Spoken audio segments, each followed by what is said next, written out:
Good battle. Well, Membot was second on the team among offensive linemen last year. 47 knockdown blocks.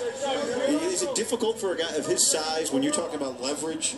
Is there a challenge there for him that maybe other guys that aren't quite 6'7" encounter? Yeah, and particularly when you were going against a guy like Justin Solis, who is a tackle. You're an offensive tackle. You go against defensive ends. And you put him against a much shorter defensive tackle where a guard would normally go against him, who's much more of the physical stature of a tackle. Yeah, that's a disadvantage for Membot. All right, so now we're going to go red zone. You heard McIntyre yell, "Spruce." Well, I'll tell you what, we just missed, though. Shane Callahan did a great job blocking. Young guy, got his hands in. You notice what they did with the offensive and defensive linemen, that board between their legs? That's to make sure that they keep their face wide. Callahan part of that battle for the right guard spot. He was going up against Jordan Carroll, who's a JC transfer who they like, so Crowley and Spruce. With Lufau throwing to him.